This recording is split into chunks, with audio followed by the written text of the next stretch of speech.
हरे कृष्ण कृष्ण कृष्ण हरे हरे, हरे राम राम राम हरे हरे। शील प्रभुपाद की जय।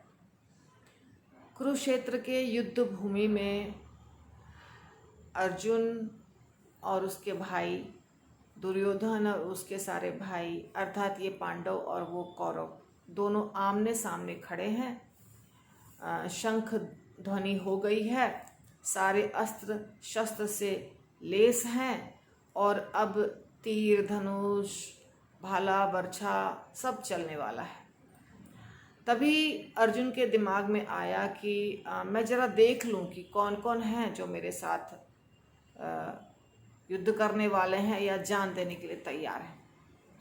तो अर्जुन कहते हैं कृष्ण भगवान से कि मेरे रथ को ज़रा बीच में लेके चलिए। तो भगवान कहते हैं ठीक है। तो भगवान अर्जुन के रथ को बीच में लेके जाते हैं। भगवान तो सारथी बने थे अर्थात ड्राइवर। तो भगवान लेके जाते हैं और बोलते हैं अब देखो। तो अर्जुन देखना शुरू करते हैं और देखते हैं कि सारे गुरु, सारे चचेरे ममेरे भाई, पितामह, बड़े बड़े श्रेष्ठ जो हैं वो सब सामने खड़े हैं लड़ने के लिए। तो जब सबको देखा अर्जुन ने तो अर्जुन को सारी बातें याद आने लग गई, क्योंकि अभी कोई गुरु हैं, कोई पितामह हैं, कोई चाचा हैं, कोई मामा हैं जिनके गोद में खेला, जिनके साथ खाया पिया, जिनके साथ खेला कूदा, वो सब अब लड़ाई के मैदान में खड़े हैं। तो अर्जुन के मन में ये सारी बात घूम गई तुरंत और उसे लगा मैं कैसे इनको मारूं, क्योंकि कोई भी अच्छा व्यक्ति है वो किसी को मारना नहीं चाहता है। ये बहुत गलत बात है कि हम किसी की जान ले लें, हत्या कर दें। जानवरों की भी हत्या अच्छा व्यक्ति नहीं कर सकता है, चींटी को भी नहीं मार सकता है। तो यहाँ तो सब अपने लोग खड़े हैं, कैसे मारें। तो अर्जुन ने भगवान को कहा कि हमें नहीं मारना चाहिए क्योंकि हम समझदार हैं और ये लोग भले आतताई हों, भले पापी हों, पर एक व्यक्ति जिसे शास्त्रों का ज्ञान हो उसे नहीं मारना चाहिए, उसे हत्या नहीं करनी चाहिए। अब देखिए, हालांकि हम भगवत गीता के ऊपर चर्चा कर रहे हैं, लेकिन इससे संबंधित कुछ बातें हैं जो हमें सीखनी चाहिए कि जीव हत्या पाप है। तो जीव हत्या तो पाप है ही, उसमें गो हत्या, ब्राह्मण हत्या, ये सब बहुत बड़ा बड़ा पाप है। तो व्यक्ति को ये सब नहीं करना चाहिए, जानवरों को मार के नहीं खाना चाहिए, ये सब बहुत गलत बात है। तो अर्जुन तर्क दिए भगवान को कि अगर मैं इन लोगों को मारूंगा तो हमारा पूरा खानदान बर्बाद हो जाएगा, नीचे चला जाएगा, पितरों को पिंड दान करने वाला कोई नहीं रहेगा, बच्चे जो पैदा होंगे अवांछित बच्चे पैदा होंगे, स्त्रियां दूषित हो जाएंगी और मैं सदैव नरक में वास करूंगा क्योंकि ये सबका जिम्मेदार मैं हूँ। तो भले हमें तीनों लोगों का राज मिलता हो, परंतु युद्ध करना मुझे उचित नहीं लग रहा है और अमंगल ही अमंगल दिखाई दे रहा है। ऐसा बोल करके अर्जुन ने सब गांडीव, तीर, धनुष सब नीचे रख दिया रथ के ऊपर।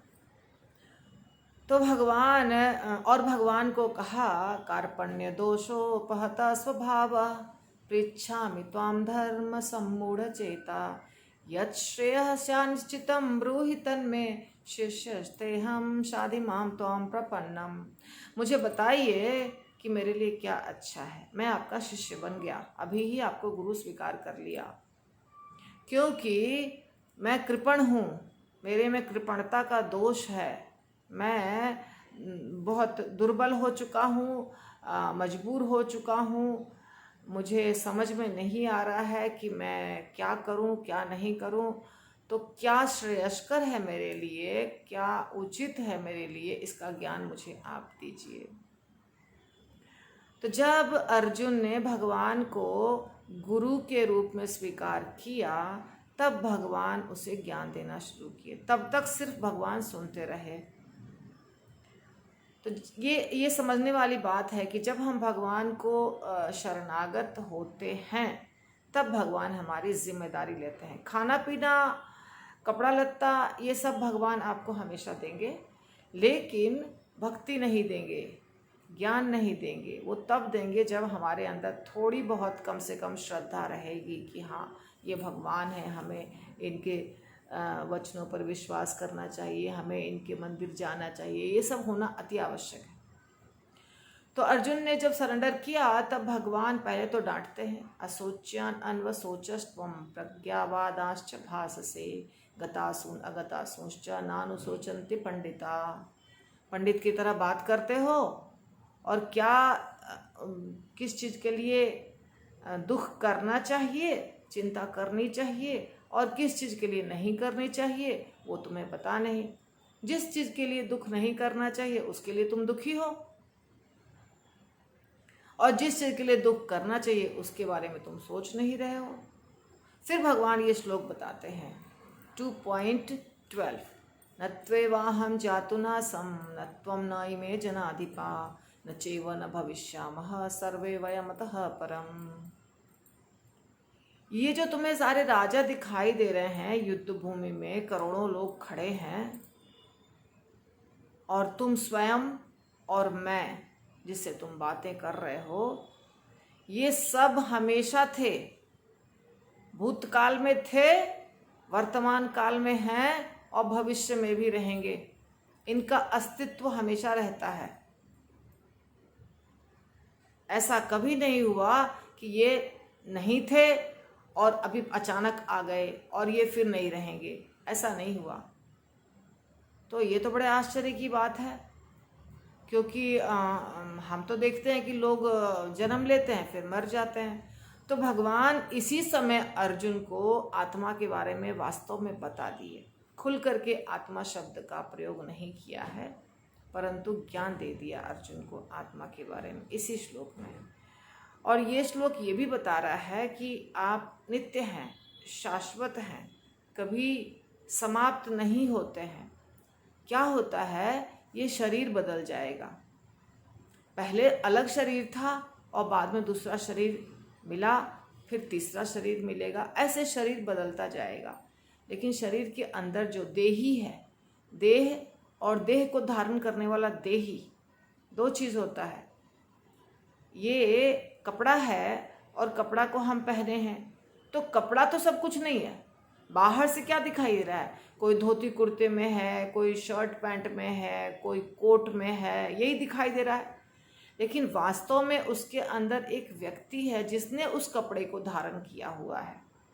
ये श्लोक भगवान बाद में बताएंगे वासांसी जीर्णानि, पर समझने के लिए अति आवश्यक है कि हम कैसे समझें देह और देही में फर्क। तो जो व्यक्ति इस कपड़े को धारण किया है वो तो रोज नया नया कपड़ा बदल रहा है। इसी प्रकार जो आत्मा है वो नया नया शरीर बदल रहा है, लेकिन आत्मा नष्ट नहीं होता है, आत्मा नित्य और शाश्वत है। तो इसीलिए भगवान अब अर्जुन को आत्मा का ज्ञान दे रहे हैं। अर्जुन इसीलिए कंफ्यूज था क्योंकि ये सारे मेरे रिश्तेदार हैं, ये सारे मेरे चाचा मामा भांजा गुरु हैं, तो हम इनको कैसे मारें। तो जब हम शरीर के स्तर पे रहते हैं तो हमको सिर्फ यही शरीर दिखाई देता है और उनके साथ का रिश्ता दिखाई देता है। लेकिन जब हम आत्मा के स्तर पर हो जाएंगे तब हमें पता चलेगा कि ये शरीर में एक आत्मा है जो नित्य है और जो मरता नहीं है।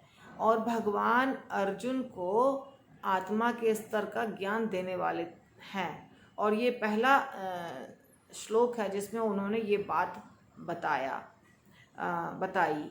तो बाद में अर्जुन पूछेगा कि आपको कैसे पता, आप मेरे ही जैसे हैं, आप तो मेरे बराबर ही हैं, आपको कैसे पता सब कुछ। तो भगवान अपने बारे में बताएंगे कि कैसे मैं और तुम एक नहीं हैं, मैं भगवान हूँ। तो ये श्लोक जो है वो सिर्फ हमको ये समझा रहा है कि हम नित्य हैं, हम शाश्वत हैं। और ये बात समझना बहुत ज़रूरी है, क्योंकि जब हम अपने आप को शाश्वत नहीं समझते हैं तो हम बुरे कर्म में आराम से करते हैं। क्यों? क्योंकि हमें क्या लगता है हम किसी को ठग लेंगे और हमें सज़ा नहीं मिलेगी। हम पुलिस से बच जाएंगे, हम फ्रेंड्स जो हैं उनसे बच जाएंगे। हम किसी को झूठ बोलते हैं, किसी का पैसा हड़प कर लेते हैं, किसी का कत्ल कर देते हैं, किसी के साथ गलत व्यवहार करते हैं, पर हमें क्या लगता है कि हम तो बहुत एक्सपर्ट हैं, हमें कोई पकड़ नहीं सकता। पर आपका जो कर्म है वो रिकॉर्ड हो रहा है, क्योंकि आप आत्मा हैं, आप शरीर नहीं हैं। शरीर तो अभी है थोड़े समय के लिए, बाद में जब ये शरीर नष्ट होगा और दूसरा शरीर मिलेगा तो जो कर्म किए हैं वो तो भुगतना पड़ेगा। तो किसको ठग रहे हैं, किसको ठग रहे हैं बताइए? आप जो कर्म कर रहे हैं आप इस दुनिया के सरकार को ठग सकते हैं। हम जो कर्म कर रहे हैं वो हो सकता है हम बहुत चालाकी से करें और किसी को समझ में नहीं आए। जैसे कुछ ऐसे भी दर्शन शास्त्री हैं जो बोलते हैं, जावत जीवेत सुखम जीवेत ऋणम कृत्वा घृतम पिबेत। ये चार्वाक का सिद्धांत है। भस्मीभूतस्य देहस्य कुतः पुनरागमन भवेत। जब तक जियो सुख पूर्वक जियो, और अगर धन नहीं है तो ऋण लेकर के जियो, ऋण लेकर के घी पियो, दूसरे से ठग करके, दूसरे से कर्जा लेकर के एंजॉय करो। क्यों? भस्मीभूतस्य देहस्य कुतः पुनरागमन भवेत। शरीर तो जल करके भस्म हो जाएगा, फिर से आना ही नहीं है, तो जितना मजा करना है कर लो। पर ये गलत बात है, फिर से आना पड़ेगा, फिर से कष्ट भोगने पड़ेंगे। बहुत कुछ है शास्त्रों में लिखा हुआ। हम अगर शास्त्रों को ठुकराएंगे तो सच्चाई नहीं बदल जाएगी, सच्चाई तो अपने जगह पे ही रहेगी। और इसी दुनिया में आप देख लीजिए, दूर जाने की ज़रूरत भी नहीं है। अगर हम सिगरेट पीते हैं, थोड़े समय बहुत मज़ा आता है, बाद में हमारे लंग्स में प्रॉब्लम हो जाते हैं, है ना। हम गलत स्त्री पुरुष संग करते हैं तो बाद में एड्स हो जाता है। एड्स एक बीमारी आ गई, अभी नहीं ज़्यादा दिख रहा है, क्योंकि नए नए बीमारियों का आविष्कार करते हैं साइंटिस्ट। तो अब बाद में कोरोना आ गया, तो कुछ ना कुछ आता रहेगा, क्योंकि ये भगवान की योजना है। तो हम गुटखा खाते हैं, कैंसर हो जाता है हमारे यहाँ पे। तो जो भी गलत काम हम करते हैं, शराब पीते हैं, लिवर खराब हो जाता है। तो हम जो भी गलत काम करते हैं उसका परिणाम हमको अवश्य मिलता है। अब ये छोटे छोटे गलत काम कर रहे हैं तो हमको परिणाम यही दिख रहा है, लेकिन बड़े बड़े गलत काम करेंगे तो हमको अगले जन्म में परिणाम दिखेगा, पर परिणाम अवश्य भुगतना पड़ेगा। इसीलिए, क्योंकि कर्मों का लेखा जोखा कहीं रिकॉर्ड हो रहा है, हम इंडिपेंडेंट नहीं हैं। जैसे इस देश में बहुत सारे कानून हैं जो हमको फॉलो करने पड़ते हैं, जैसे कि सड़क के ऊपर आपको रेड सिग्नल को क्रॉस नहीं करना है, ग्रीन सिग्नल को आप क्रॉस कर सकते हैं, या आपको रात को समय बताया था इतना बजे तक ही आप घर चले जाइए, बाहर में आप रोड पे आपको घूमना नहीं है, या आपको जो भी नियम है, सरकार ने जो संविधान बनाया है उसमें जितने भी नियम हैं वो सारे नियम का पालन करना पड़ता है। यदि हम बोलें कि हम कोई नियम का पालन नहीं करेंगे, हम इंडिपेंडेंट हैं, तो पुलिस पकड़ेगी और जेल में जाके रखाएगी, और आपके पड़ोसी या जो भी जिनके साथ खराब व्यवहार हुआ है वो आपके ऊपर कोर्ट केस कर देंगे, फिर आप फंस जाइएगा। घूस खिला करके बच सकते हैं, पुलिस के पास से, वकील से, जज से बच सकते हैं, लेकिन जो भगवान की अदालत है वहाँ पे घूस नहीं चलता है, वहाँ किसी भी सूरत में बच नहीं सकते हैं। तो जो व्यक्ति यहाँ से बचता है उसको भगवान सज़ा दे देते हैं, और जो समझदार है, समझ जाता है, वो अपने आप को संभाल लेता है और सज़ा नहीं मिलती है उसे। सज़ा क्यों मिलेगी? हमको भगवान ने मनुष्य शरीर दिया है सुधरने के लिए, तो बहुत सारे जन्म हो चुके हैं और भविष्य में भी बहुत सारे जन्म होंगे हमारे। ये बता रहा है भगवत गीता का श्लोक कि आप नित्य हैं और आपके बहुत सारे जन्म होंगे, जो कि हम अगले किसी वीडियो में करेंगे। अभी इस वीडियो में हम इतना ही समझेंगे, ठीक है। हरि बोल। कोई प्रश्न हो तो आप पूछ सकते हैं कमेंट बॉक्स में। श्रील प्रभुपाद की जय, भगवत गीता की जय, राधा कृष्ण की जय, निताई गौर प्रेमानंदे, हरि हरि बोल।